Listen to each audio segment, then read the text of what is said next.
Hey YouTube, this is Drew Howden Tech here to show you how to set up a VMware virtual machine on Linux. So why do you want to do this? Well, maybe you've switched to Linux, but you still need access to Windows-only software, and you don't want to dual boot your OS. So if that's the case, you came to the right place. So first thing you're going to do is, if you haven't already, you're going to want to install VMware.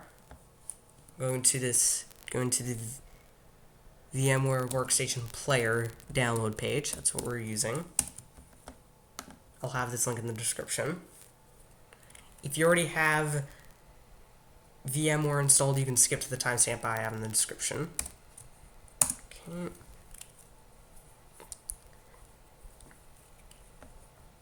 Then we're going to scroll down to the download for Linux. Now, if you're using Windows, you're going to obviously click the Windows download, and the instructions for the install will be Linux specific.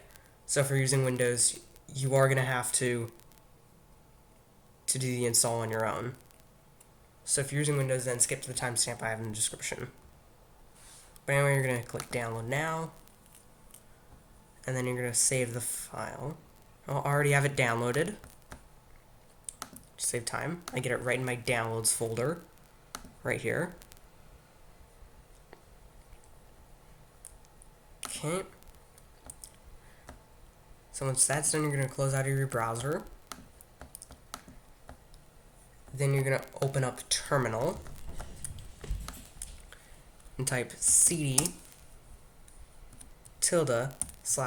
/downloads, or whatever folder you have it in. Then hit enter. Then you're going to, and by the way, I'll have all these commands in the description. Then you're going to type sudo sh, and then you're going to go over to the folder that you have your VMware bundle file in. You're going to go to rename. Then you're going to select everything in this box, including the file name extension. You're going to copy it, and then you're going to paste it right into your terminal.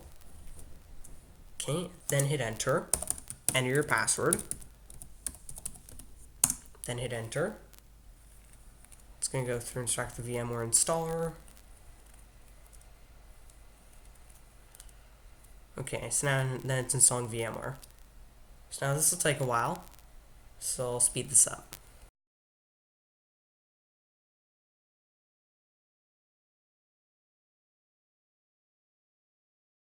Okay, once it says installation is successful, you're going to close out of terminal. Then you're going to open up VMware Player.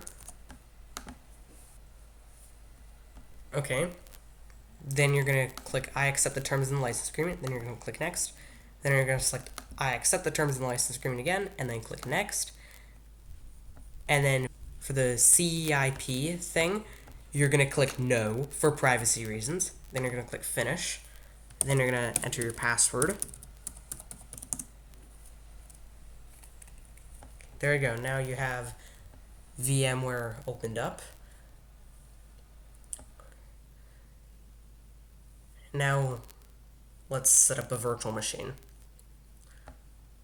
So to do that, you're gonna, if you haven't already, download the ISO for the operating system that you want to use. In our case, we're using Windows. So then we're going to go to Microsoft's Windows 10 download page, which I'll have that link in the description.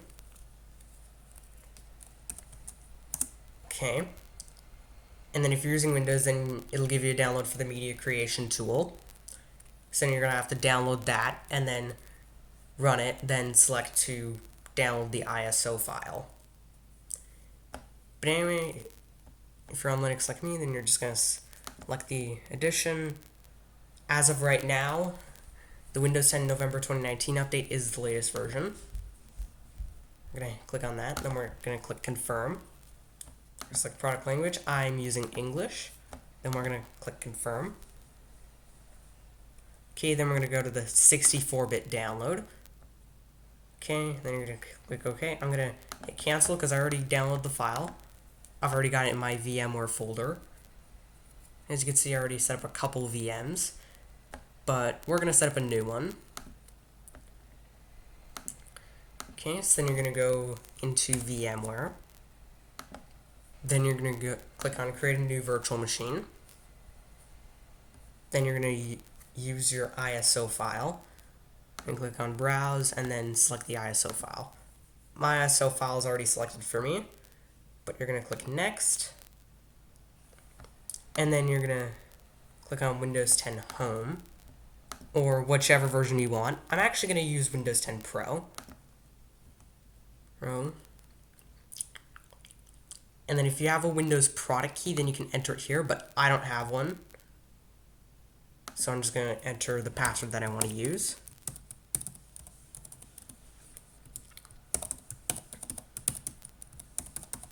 Just to help prevent unauthorized access to the VM, don't check off login automatically. Then you're going to click Next. And if you did not enter a product key, it'll just show this dumb warning. I wouldn't even worry about it, and then you're just going to click Yes.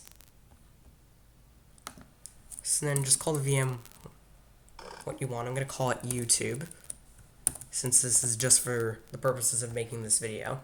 Then you're going to click Next. Then let's just store the disk as a single file, just to make things less complicated. And then you can use whatever size you like. If you're not sure, then the default size is usually fine, right? If you're not installing a ton of applications or working with large files in this VM, then the 6 GB option should be fine. But then you're going to click Next. And then we're going to go over to Customize Hardware. And for memory, okay, as much memory as you want. It would say if you're not sure, just use the recommended memory. A good rule of thumb, never allocate more than half of your memory to avoid crashing your host system.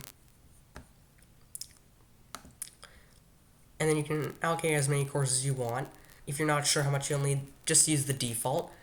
Never allocate more than half of your cores to avoid crashing your host system. And you can see that it's using the right ISO file. We're going to go to Network Adapter, and then we're going to click Bridged, just to make things simpler. And then everything else you can leave the same. Just make sure that it's USB 3.0, unless your guest system doesn't support it. If that's the case, just use whichever latest version of USB that supports. And everything else you can leave the same. Accelerate 3D graphics will graphically gives you a smoother experience. And then once you're done here, we're going to click Close. Then we're going to click Finish. Then it's going to go through and create the disk. Now this will take a while, so speed this up.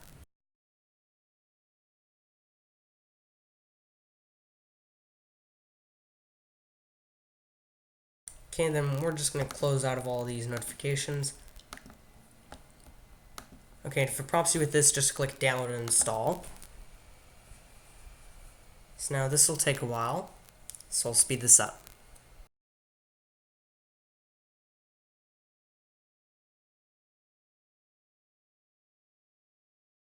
Okay, then once it prompts you, you're going to enter your password.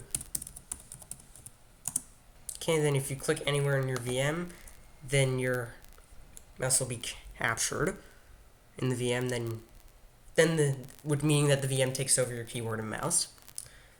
What you're going to want to do to enter full screen, you're going to press Control-Alt-Enter.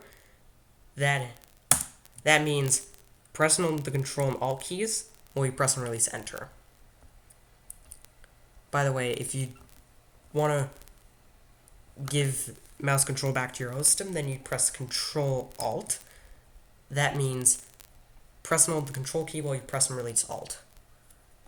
Just go up here to hide this. Then it should automatically install Windows for you. If your guest operating system installer supports it, it will automatically install your guest OS for you. But anyway, this will take a while, so I'll speed this up.